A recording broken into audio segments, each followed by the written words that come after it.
তোমরা আল্লাহ তাআলার ইবাদত করো। তারপরে কি আদেশ করতেছেন? লা তুশরিকু বিহি, লা তুশরিকু, তোমরা শরীক করবা না, বিহি, এই বিহির হাটা, এই জমির মার্জা হলো স্বয়ং আল্লাহ তাআলা, তার সাথে, অর্থাৎ কার সাথে? আল্লাহর সাথে। তোমরা আল্লাহর সাথে শাইআন, কাউকে শরীক করবা না। আল্লাহ তাআলার সাথে তোমরা কাউকে শরীক করবা না। লা তুশরিকু বিহি শাইআ। এরপরে কি আদেশ করতেছে আল্লাহ? লক্ষ্য করে শুনে যুবক ভাইরা, মুসলমান মা ও বোনেরা, আল্লাহ তাআলা পরে বলতেছেন ওয়াবিল ওয়ালিদাইনি ইহসানা। ওয়ালিদাইনি, এখানে দুইজন, তাসনিয়ার সিগা এসেছে, অর্থাৎ ওয়ালিদাইনি, মা এবং বাবা, পিতা এবং মাতা। আল্লাহ বলতেছেন যে তোমরা মা বাবার প্রতি ইহসান করো, মা বাবার প্রতি অনুগ্রহ করো, মা বাবার সেবা করো, মা বাবার খেদমত করো, মা বাবার খাবার দাবারের ব্যবস্থা করো, মা বাবার সুখ দুঃখের খেয়াল রাখো, মা বাবার বিপদ আপদের প্রতি খেয়াল রাখো। এটাই হলো স্বয়ং আল্লাহ তাআলার হুকুম। আল্লাহ তাআলার ইবাদতের পরে মা বাবার সেবা করা, এটাও কার হুকুম? আল্লাহর হুকুম। আল্লাহু আকবার। তো লা তুশরিকু বিহি শাইআ ওয়া বিল ওয়ালিদাইনি ইহসানা, আয়াতের অর্থ আমরা অবশ্যই বুঝতে পেরেছি ইনশাআল্লাহ। সুতরাং আমরা আজকে থেকে নিয়ত করব মা বাবার সেবা করা। সম্মানিত যুবক ভাইয়েরা ও মা বোনেরা, আমাদের যাদের মা বাবা বেঁচে আছে তাদের আমরা সেবা করব, আমাদের কথার দ্বারা তাদেরকে কষ্ট দিব না।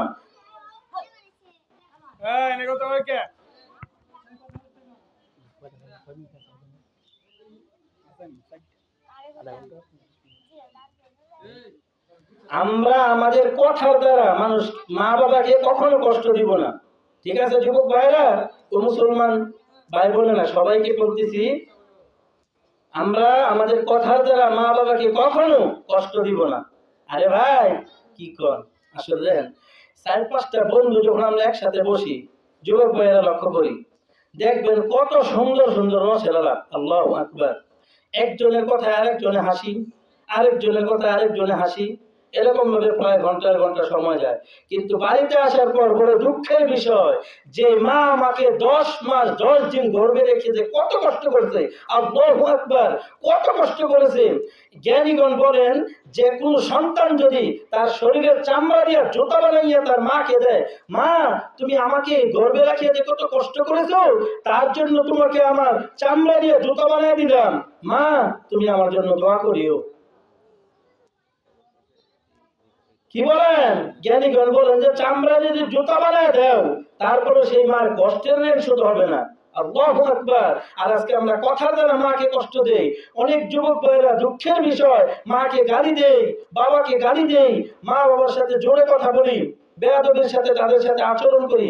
এটা কিন্তু ভাই ঠিক না, এটা কিন্তু ঠিক না। ভবিষ্যতে দেখেন, আপনি যখন বিবাহ করেন, অনেক যুবক ভাই এরকম আছে, খুব সুন্দর মেয়ে বিবাহ করেছে, মেয়েও ধনী, যুবক ভাইও ধনী, কিন্তু তাদের সংসারে শান্তি নাই। কেন শান্তি নাই বলেন তো?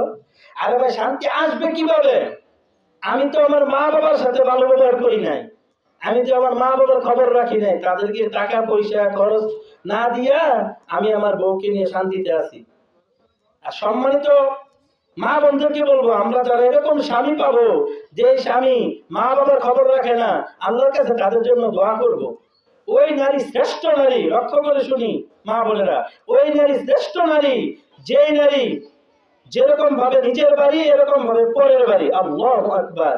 ওই নারী শ্রেষ্ঠ নারী, যেই নারী যেমন ভাবে নিজের বাড়ি তেমন ভাবে পরের বাড়ি, অর্থাৎ নিজের মা বাবাকে যেমন সম্মান করে, নিজের শ্বশুর শাশুড়িকে হুবহু মা বাবার মতোই সম্মান করে।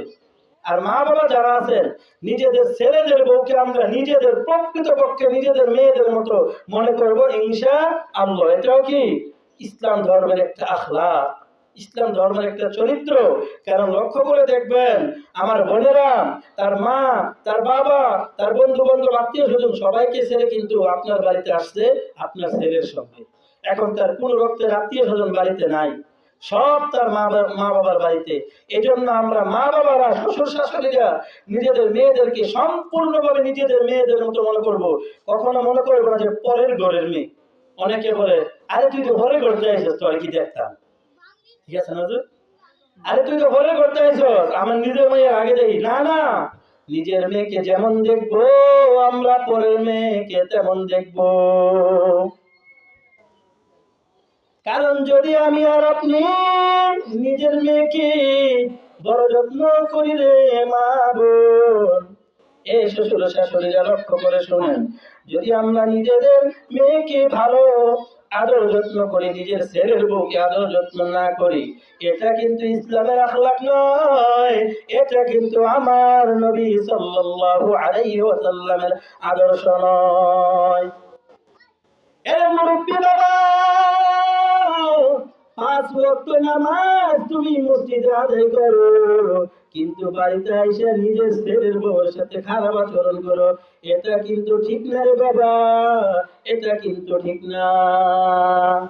মুসলমানি হুয়া দিগহুদান নেহাদান عناني خطبة استيقاظ زادا قلب صورة عدمي سابودي أحمد أبو جهل هم اكسابودي ميل مومن سوء مومن ميشوار ميل كافر سوء كافر ميشوار।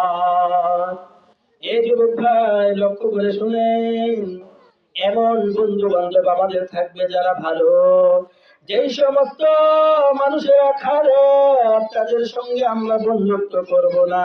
কারণ দেখবেন অনেক স্কুল কলেজের ছাত্র ভাইয়েরা আছে যারা কোনোদিন বিড়ি সিগারেটের কাছেও যায় না, কিন্তু যখন এমন কোন বন্ধুর সঙ্গী হয়, যে বন্ধু বিড়ি সিগারেট খায়, তখন কিছুদিন পরে দেখবেন ওই ছাত্রটাও বিড়ি সিগারেট খায়। কিভাবে মা বাবার সেবা আমরা পাবো? ও মা বাবা শুনেন, সন্তানের সেবা কিভাবে পাবো? যদি সন্তানের আখলাক, যদি সন্তানের চরিত্রের প্রতি আমরা নজর না রাখি, সন্তানের ব্যবহার ভালো না খারাপ তার প্রতি যদি আমরা নজর না রাখি, ওই সন্তানের দ্বারা আমরা কিভাবে সেবা পাবো? আমরা নিজের সন্তানদেরকে মাদ্রাসায় পড়াবো, কোরআন হাদিস প্রথমে শিখাবো, তারপরে স্কুল কলেজে পড়াবো। আর যখনই আমরা যেখানে পড়াবো তাদের চলাফেরা, লেখাপড়া, চালচলন কেমন চলতেছে সেটাও আমরা খবর নিব ইনশাআল্লাহ। আজকে দেখা যায় অনেক মা বাবা সন্তানকে মসজিদ, মাদ্রাসা, স্কুল কলেজে ভর্তি করে লাগাই দিছে আর পড়তেছে, কিন্তু তার আখলাক চরিত্র কতটুকু ভালো হলো সেটার খবর আমরা অনেকে নেই না। শুনে রাখেন মুসলমান, শিক্ষার কোনো মূল্য নাই আল্লাহর কাছে এবং নবীজির কাছে। যেই শিক্ষার মাঝে আদব নাই, যেই শিক্ষার মাঝে আদব কায়দা নাই, ওই শিক্ষার কোনো মূল্য নাই। যেই আলেমের কাছে আদব কায়দা নাই, ওই আলেমের কোনো মূল্য নাই। তোমার সামান্য যদি আলেমও হয়, যদি তোমার আদব কায়দা থাকে, এই আলেমই তোমার জান্নাতের ওসিলা হবে। সুবহানাল্লাহ। আলমেরা زادك هدى بحساب خلق رادات جواب بثواب حقنا دارد جست خلق ذريرا مستيخذ لك دارا। আমার আলোচ্য বিষয় কিন্তু মা বাবার সেবা। এই সকল কথাগুলি কেন বলতেছি, আমরা যারা জ্ঞানী সকলে সহজেই বুঝতে পারবো। কারণ সন্তান যদি ভালো না হয়, ওই সন্তান তো আমার আপনার সেবা করবে না।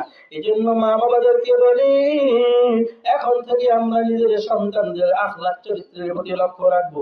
মাদ্রাসায় পড়াইলেও, স্কুল কলেজ মাদ্রাসা যেখানেই পড়াই, তাদের আখলাক চরিত্রের প্রতি লক্ষ্য রাখবো। তবে মুসলমান হিসেবে আমাদের ইমানি দায়িত্ব হলো প্রথমে সন্তানকে